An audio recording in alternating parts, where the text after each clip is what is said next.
Hi, good morning. I'm Ozzie Jurock. I'm the host of Ablaze, where we interview eclectic and interesting and successful people in and around the real estate world. And today we are very, very pleased to have with us Rob Sutherland, who has created a new, unique niche for himself in a very difficult and tricky business, the real estate brokerage business. So welcome, Rob. Hey, thanks for having me on, Ozzie. Yeah, it's nice to have you. Now you've been always on the forefront of artificial intelligence and virtual reality and all that stuff. Do you think that AI changes the way real estate is being sold and bought as well? I mean, I think there's nobody who's going to replace a realtor anytime soon. I think that's one of the things when we look at robots replacing jobs and things like that. I think that they're not going to be knocking on doors anytime soon. They're not going to be putting together a client list. That's just my opinion.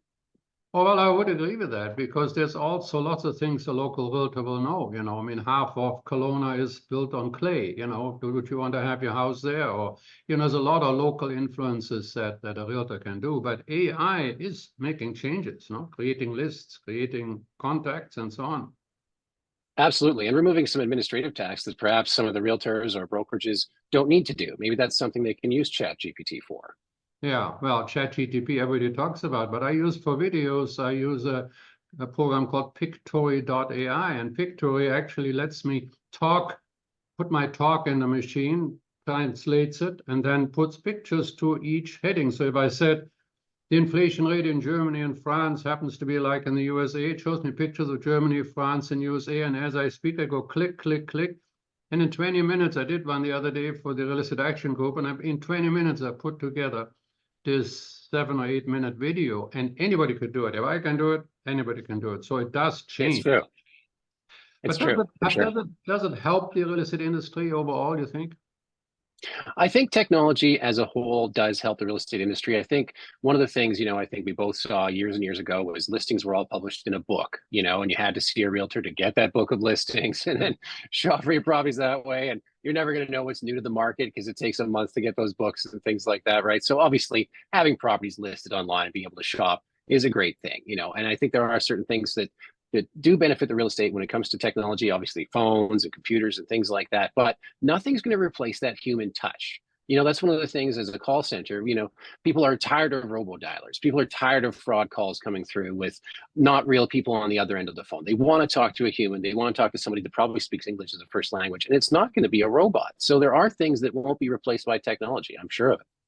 Well, particularly since you're not just an average call center, you're very industry focused. So your people know what they're talking about when they talk to either a client or an agent or a buyer. The other day, I got a video sent to me where a robot is actually getting a client to come to the office. And so it's a voice, and you think it's a human being. Well, that's almost too much, it's a little scary. But everything has changed in the brokerage, even without AI. I mean, we have now brokerages that are operating only agents from home. And so what do you think in the last 4 years have been the big changes?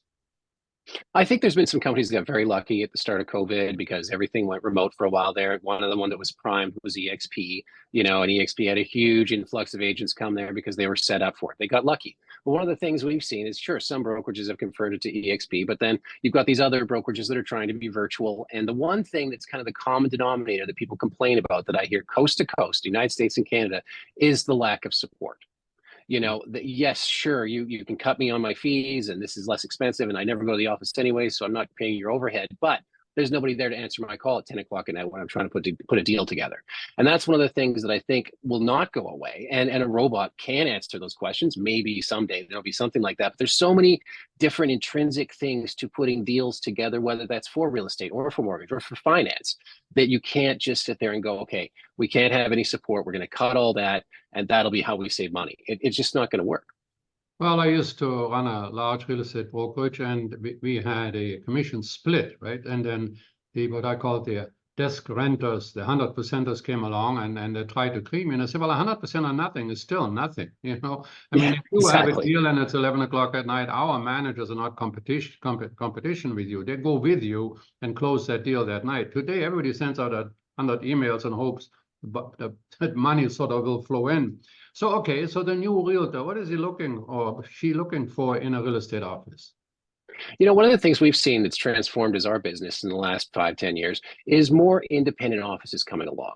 You know, you've got this guy, he's a producer, he's done a million deals where he's grown up and everybody knows him. And he said, you know what, I don't need a Remax. I don't need a Coldwell Banker brand. I'm going to be Bob Smith Realty. Everybody knows me, and they build a team strategically that way. And then they actually help the realtors develop leads off of their good reputation and things like that. And it's a lot less anonymous. And I think the big brands have definitely felt that. We've seen company after company come to us and say, hey, can you call all these brokerages that are independent and try and sell them on our franchise? And every time we try and do a campaign like that, we see how dedicated people are to Bob Smith Realty. You know, they're like, I love this guy. We shouldn't change that. And so that's one of the things, again, I think has been transforming a bit in the industry is the need for a big brand isn't so important because at the end of the day, the realtor is the one bringing the deals in anyways, right? It's an entrepreneurial. The realtor has, you know, his clients, and if it's true and we move every 3 or 4 years, well, if you've been in a business for a while, you have people that know you, then they'll call you or you call them and you get referrals, and that is the locality of the real estate business, no question of itself. So it's not just competing on price and how much commission I get, but what a broker owner should be looking for in order to hire salespeople. Yeah, I think that circling the drain on price is a bad idea for anything. I mean, you've got people with Amazon stores trying to compete on people for a few cents here and there and doing Shopify websites and things like that. We're just competing on price.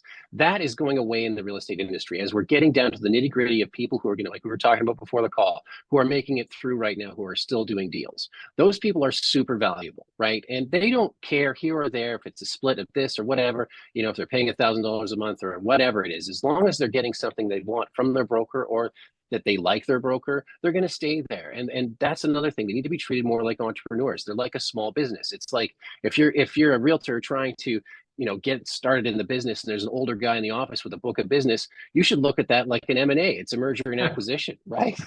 like absolutely.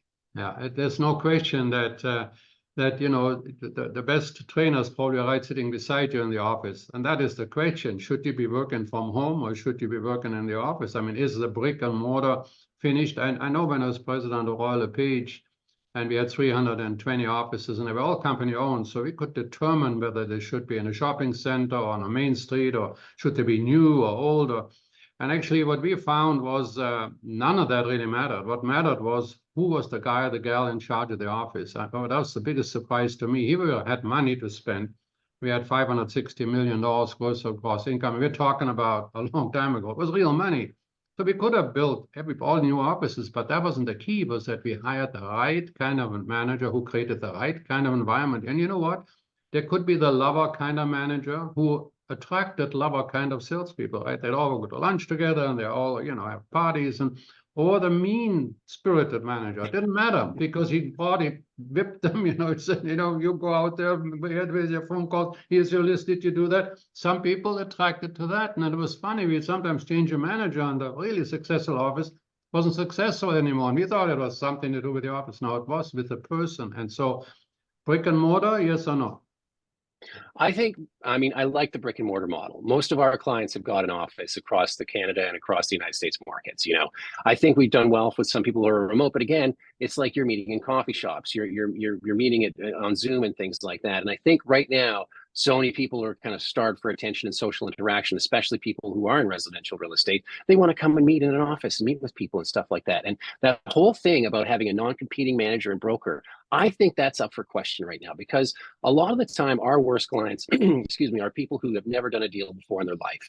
They're a manager who have just sits there and they check deals and it's an admin task. They're not producing. Our best clients are people who still do deals. I think people right now are attracted to people who are doing business. Yeah. You know, and that especially in the real estate industry is extremely important because it's inspiring, right? Oh, that deal didn't come through. Oh, well, Bruce still did 2 deals this week. Man, how can I get in with him and learn more about that rather than talking to some guy who's never put a deal together? That to me is more important than whether it's in an office or in a basement. I mean, one of our most successful clients, she lives in Puerto Rico for tax purposes, brokerages in Denver, and then she sells specifically in a second home market that's by Vail, Colorado. You know, and it's like, I mean, she's so far away from these people, but yet her office is growing exponentially because she can drive the leads in because she's still making sales. Yeah. Well, and that's the thing. The whole question about working from home or being by yourself is in question. I was listening to Elon Musk the other day, and he said, well, he had 7,800 people. He laid 6,000 off, and nothing really changed at Twitter. But he feels companies and corporations, they want to create a sort of an environment where people meet. The girl from accounting meets the guy from the carpool or whatever at the coffee bar. That's why they create this big coffee station. So there's some interaction and understanding what a culture is. He also was sort of interesting that he felt people that don't go to work, that are at home, they're taking advantage of those of us that have to go to work. Like, if I'm a bus driver, I got to go, but you get to sit at home. So very unique guy, of course, and a very unique take. But the idea was that, yes, it's good to get together with people and good to get, particularly in the real estate industry, sort of you're talking about. Well, most realtors work from their car anyways, right? Like that's the thing. They should be out and about. I mean, I remember working at Remax in a 5,000 square foot office with 5 people in there. Meanwhile, they had 120 agents on the roster because they're all out trying to put deals together. Sure. In fact, as a manager, a long time ago, I used to chase them out. What are you doing here? Go make the door knock. Go get some business, right? You can't. That's a good idea. But on the other hand, you come back to the office, you have camaraderie, you can talk, you can see what's going on there, what's the marketplace like, what's the competition is doing, right? So there's good and bad. So, okay, so what about digital marketing then? Is it dead or is it new or what do you do? I mean, Ozzie, it depends on how you're going to define that digital marketing. I think things like email are still very good. I think that if you're doing regular publications via email to a database that's receptive to them, you're going to improve your business that way for sure. People are going to click through. People are going to read your stuff. People are going to respond. You can go in and look at the data and see, okay, John Smith from this business or this office looked at my stuff. I'm going to call him. Hey, John, thanks for reading my newsletter. How are things going? Yeah, I'd love to talk to you on Tuesday. Book an appointment. Bam. That type of a thing happens with email. When I look at, let's say 2007 or 2008, when Facebook and the marketing started on those type of platforms and Twitter and things like that and Instagram and whatnot, if you're going to be an influencer and make that your job in life and really focus on that, you're probably going to be able to turn a profit on it. If you're just going to play with these social media things as a toy, then they're not going to make you any money. Get on the phone. That's why our company switched away from that stuff. We used to build websites for people for thousands of dollars. Hey, websites are still good to have. We used to do email campaigns for people. Hey, they're still good to have. We used to do social media. That's up for question. But as soon as we started doing actual phone calls for people, talking to people about their businesses and booking appointments, our business exploded. And we started giving people more jobs that we could handle, and we can have more clients that we can handle because it actually gets results. And I think that that's one of the errors with digital marketing is, yes, there are ways to get an ROI off of it, but there are so many ways to pacify yourself with it and say, oh, I did this today. And I posted a picture of my car in front of 7-Eleven or whatever. But it's not really doing anything, but that's just my opinion. No, I think that's a great opinion. Actually, Mr. Wonderful, the guy that is always on TV, our Kevin O'Leary, Canadian, who ran for prime minister at one time, but he wrote a very good book and just how he got from nothing to being a billionaire, right? And he said he was being asked, how did you raise $128 million when you were Mr. Nobody from nowhere? And he says, I picked up the phone. Now, the way I puts it in the book, it's all big print, and it's I.picked.up.the.phone, meaning, you got to talk to people, right? You got to be. Absolutely. That doesn't change. I mean, yes, on social media, I have probably close to 60,000 people on various 4 Facebooks. On LinkedIn, I got 5,000 or 7,000 on Twitter. I have no idea who they are. But I have my own Ozbuzz newsletter, which has 26,000 subscribers. I know how they are because I get the email, but there's a huge following. Now, if I was just depending on mailing stuff out to them, I probably would go broke. I got to be in touch with them. I got to engage them, and you do that by phone. But the phone is sort of a thing, right? Particularly in the sales industry. It's so hard to make a phone call. It's so hard to get agents to make the phone calls. Anything but making a phone call. Why are we so scared of phone calls? I think it's actual work. That's why. It's literally like getting the shovel out and starting to dig a ditch, and you know what I mean, or whatever. It is physical labor, manual labor to get that phone out and start dialing. And I think the other thing is people don't have a list. That's one thing we see across everything that we work with is people come to us, they want us to do their calls, they have no list. Yeah. And it's like, well, then what are you doing? How are you going to stay in business? Like, it's one of the things I always thought of, like, before I was going to become an entrepreneur, I thought of becoming a realtor. And I said, well, I don't know where to get a list of people that have houses. I mean, obviously on the internet, you can find businesses and call businesses and try and solicit them and things like that. Beautiful thing about the internet. But to actually try and find people to sell to is very, very difficult. And I think that's why most people, number one, are scared of doing calls is their list sucks right away. They don't have anything prepared. They've called all their relatives or they've called everybody they know and the sphere of influence is done, and they don't have another way to keep adding to that. Because if you're not adding to a list on a regular basis, like at least every month, then the list starts to shrink and then your results start to shrink over time and you've got to keep adding to that list. I think the other thing is people get in their head about doing calls because they're not confident in themselves. It's a mental thing. They're not prepared as a person. They haven't done it enough where they don't care if someone says no or tells them to get lost and pound sand on the phone. They haven't built up that resilience to it because they've been too focused on scrolling on the Instagrams or whatever and just trying to make believe that they're actually doing work, and whereas they should be trying to just do an hour of calls every day for themselves. And to get into that hour of calls, how many people do you have to have on that list to get that hour of calls done? You got to have at least 50. So to do a week, 5 times 5 is 250 people to call. A month is 1,000. Where are those people coming from? You've got to have that in store. And I think the people that are confident in their list will have a lot more success in becoming confident on the phone. Well, the other thing is, that we actually know a lot of people, a lot more people than you think you know.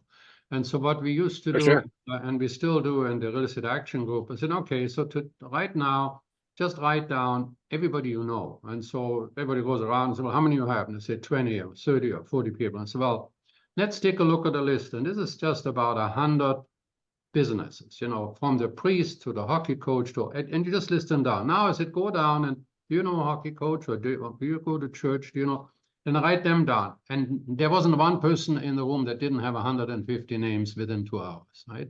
So that a lot more people. You might as well call them and say, hey, George, how are you doing? I haven't seen you through COVID. You have a perfect reason to just chat with somebody. The other day, I got a call on a boat broker. And it's how you do, and I remember the name, so I picked up the phone because I can see who calls and I don't pick up everything. But I did pick that one up. And it's just chatting, how's the market? You realize we're now going in the winter, there's some great deals out there, there's a show coming up. And what he was doing was trying to fish out, did I still own my boat? Did I want to sell the boat?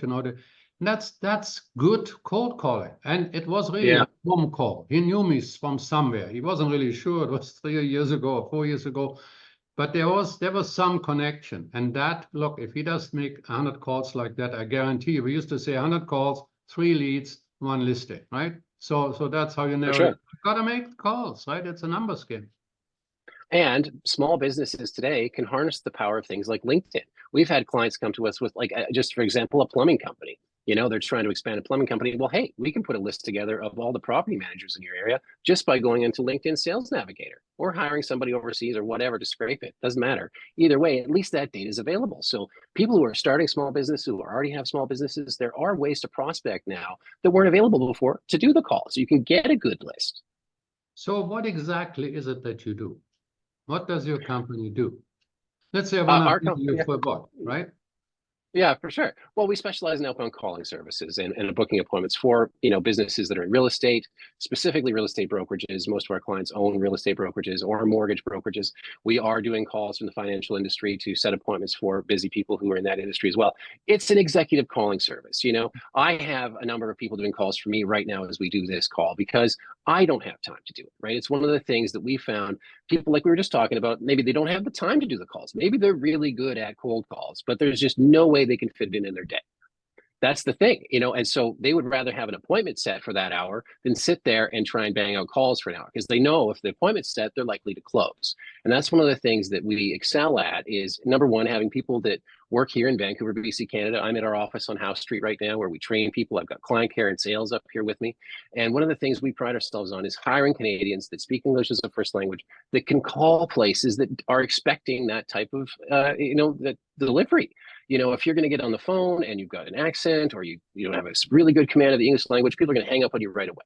That's one of the things we've found. And we get prospected all the time from companies overseas. Oh, use our call center to supplement, and it's only $6 an hour. And it's like, well, that's not an executive calling service. That is somebody overseas that was just working off a script. When somebody works with us, they get to meet their caller on a Zoom like this, and they get to tell them about their business. And that caller writes a script so that person understands. And I think that's one of the things that we're going to see a return to now in real estate and mortgage and finance and small business is that personalized approach.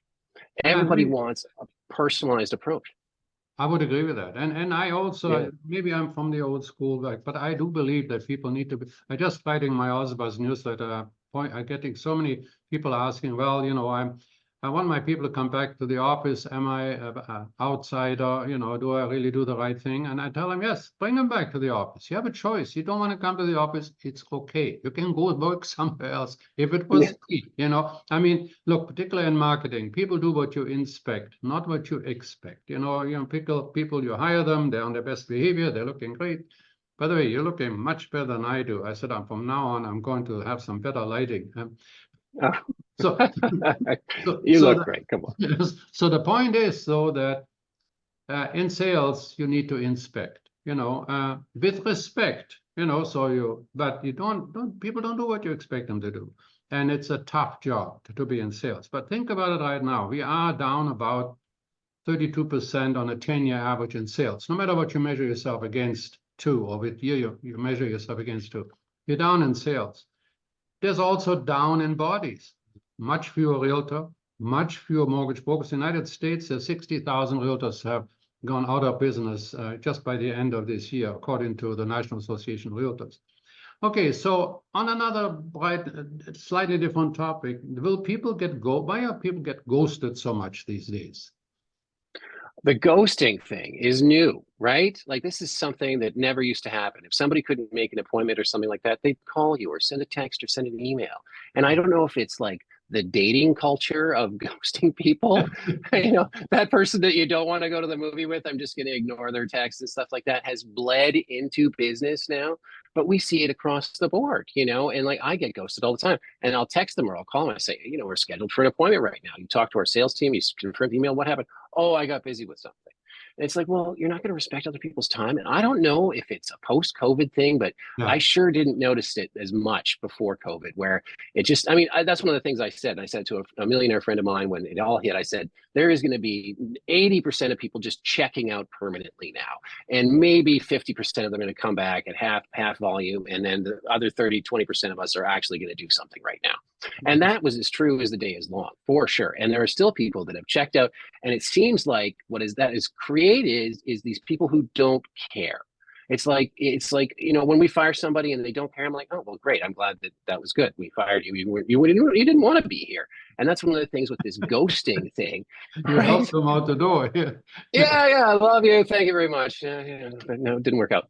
But that's the thing, as a business owner, getting ghosted is very frustrating, and that's one of the things I think the only way to combat that is to send a million touches. It used to be enough to confirm something once. Now something's got to be confirmed 5 times, and you've got to have a calendar. Just explain to our audience that are not familiar with the idea of being ghosted. Give us an example on I'm being ghosted. Yeah, sure. Being ghosted, let's say that you're a realtor and you've set an appointment at the office with some clients that are supposed to come and meet you at 10 o'clock a.m. on Thursday. You're there at 9:45, you poured them coffee, you're sitting at the table, and nobody shows up. Yeah, and doesn't even tell you. They don't even tell you. They're not sending you a text. They're not calling you. And then you're calling them and they're not answering their phone. And then you don't hear from them again. Mm-hmm. Maybe you do. And the thing is they'll feel guilty about ghosting you. And so then they'll ignore you, right? And this is something that is new. And I just want to share my pain with people about it, because it happens to me too, right? I had 2 people ghost me yesterday out of 6 appointments. And I was like, well, why? And then the guy texted me back, oh, sorry, the snowstorm. And I was like, okay, you can't show up for a Zoom call because of a snowstorm. Sure. Okay. Right. But I know that really busy people right now, I know a mortgage broker, an extraordinary mortgage broker, but every 15 minutes he has an appointment. And today, that's what the automation allows you to do. You can set up your calendar, right? It writes itself into the calendar of the person you're there. Now, I'm not actually for that. I just argued with Michael Campbell, who I do a radio show with, and his right-hand man. I said, I don't want you to keep writing appointments into you have to follow it up with an email directly to me or a text that I know that there's an appointment, because I actually like to have fewer appointments every day. Anyways, the point is, it's a busy world. And if you're a busy person, you need to talk to a lot of people. And so 15 minutes is sort of the limit. The interesting thing is that I tried this for a while. Since I knew I was only going to have a 15-minute call, I was extremely focused on getting to the point, rather than telling a whole lot of stories and how's your mother and your aunt and do you still have the giraffe in the basement. Well, yeah, all the kind of big thing is that it does focus you. But on the other hand, by the end of the day, you're exhausted, right? And then if somebody doesn't show, you really don't appreciate it. It's true, and I think that's just I don't know if that's and it's not like a generational thing. You can't, all those millennials, they just ghost everybody. It's across the board, and I don't know if it's because of the separation of using digital devices or something like that, where you used to have to meet people in person, and now when it's just a virtual meeting or something like that, they don't take it seriously. But people get ghosted in-person meetings all the time too. And I'll tell you, I've gotten ghosted on trying to hire people just for my company, and they won't show up at the office. And then you're texting them and calling them. It's like you did an initial Zoom meeting, you looked at the employee contract, and then you ghosted the in-person meeting. So you just didn't care, And those are the type of people who aren't going to become wealthy and successful in the new marketplace, the new world, where there is an abundance of money to be earned and people that want to spend. And that's one of the things that I see every day is there's people who want to spend. They're super excited about life and business, and they're successful. And hey, I'm sorry if that creates a huge division in whatever you want to call it, classes or whatever it is. I probably shouldn't say classes, but the thing is there is so much opportunity out there. And if the people that that want opportunities aren't going to take advantage of the ones that are presented to them, that's their bad. Well, the other thing is, if that happened to me right up front, it's right up front. He doesn't show to his own opinion, well, do I really want that person to work for my company? Or will I talk good about him? No. Okay, well, exactly. Close to the end. Tell me your wisdom of Rob. Will there be more real estate deals in 2024 than in 23 or 22? I think so. I think last year, I mean, I hope so, but I think last year was kind of rock bottom for the real estate industry. I think that, we got really lucky with all the cheap money in 21 and all the deals that happened in 20 and 2021. And then 2022, we started to see it slow down by half the year. The mortgage rates were way up. And then all of a sudden, the mortgage industry is totally suffering, and then you look at what was it, 6.1 million deals done in 2021. And then in the United States, and then in 2022, there wasn't even 5 million. And then last year, 2023, there was maybe 4.5 million deals, I mean, people look at that, well, that's still a big number. There's still lots of deals going on. But when you had this inflated amount because of the circumstances that happened in 2020 and 2021, there were a lot of people who got into the industry and got lucky right away. Things were just flying off the shelf. And then all of a sudden there was no product and mortgage rates are up, and all these people who didn't know how to put deals together had trouble. So I think what's going to happen this year is that we've got the people who put deals together. They're going to do a little better this year, and I think we're coming toward the end of that 5-year cycle where it's going to rebound and start heading the other way again. But again, that's just my opinion. I talk to people across the country every day, and in both Canada and the United States, primarily the United States, and they're optimistic. And they're optimistic about short sales and REO as well, because there are people who are going to have to refinance. If you've got a mortgage payment that's gone from 1,000 to 3,500 and your income hasn't, changed to cover that, you're going to have to sell and buy something else. And that will create other transactions this year, probably more so in Canada than the United States, but it will affect both. Well, what people don't realize is, like, you take Vancouver, and we had single family home sales in December with 377. Okay. Well, it was 372 in December 2022. So more sales. We're up 2%. But a year earlier, 2021, as you pointed out, the sales were 1,200 versus the 370 that we had that were better than in 2022. So the point was that, yes, we've seen a marked decline in actual sales volume. But we also have seen, as we talked about it earlier, fewer realtors or fewer mortgage brokers. And so the actual number of deals probably are about the same, but your attitudes, you're being positive about the world and saying, okay, this market is down 35%. Well, my deals have to go into the 65% that sell, and that's what I'm going to be focusing on. And if we have that kind of an attitude, we will have a good year. Now, it looks like as early as our Benjamin Tall says it's going to be, interest rates going to come down maybe by March. Mr. Tiff Mackling says it's going to be June, and Doug Porter from the Bank of Montreal says it's April. And then you look at Jamie Dimon from the United States, it's going to go to 7%. I mean, you can go blind if you look at all spend an afternoon on YouTube and type in interest rates where they're going to go.